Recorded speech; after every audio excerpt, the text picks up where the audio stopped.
3,7 millions de manifestants dans tout le pays dimanche. Du jamais vu depuis la libération de la France. Tous poussés par la même urgence, celle de défendre la liberté de la presse, le droit à l'impertinence et la liberté d'expression. Au centre de toutes les attentions, les caricaturistes et leur rôle de contre-pouvoir. Nous provoquons, c'est là tout l'intérêt de la caricature. Une caricature qui vous fait sourire et non pas réfléchir, ce n'est pas de la caricature, c'est une illustration.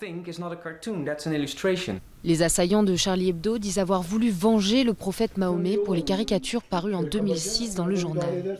Celles-ci ont été considérées comme profondément offensantes pour les musulmans.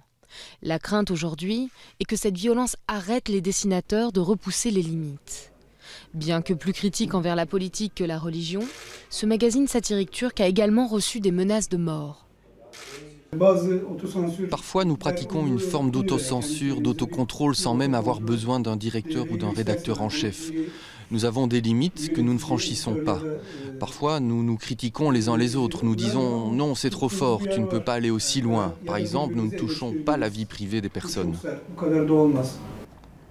Michael Heath estime que la jeune génération a déjà perdu tout intérêt dans les caricatures politiques. Et malgré l'armée d'artistes qui a répondu aux attaques de Charlie Hebdo, il se demande si elles ont toujours le pouvoir de faire réfléchir les gens. Un dessinateur dit à un terroriste « Venez, un pas de plus et je vais vous ruiner en dessinant une caricature sur vous ».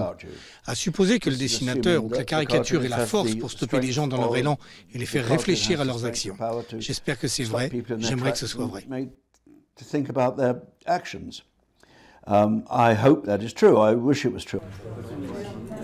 Charlie Hebdo relève une fois de plus le défi. La prochaine une du journal à paraître est une nouvelle caricature de Mahomet, laissant aux autres journaux et sites web la question de savoir si eux aussi la publieront. Beaucoup ont choisi de ne pas le faire, tout comme ils n'ont pas publié les images du prophète il y a 9 ans, tandis que d'autres estiment que la une mérite un écho. L'image n'a pas tardé à faire réagir certains dirigeants musulmans et laisse craindre de nouvelles représailles.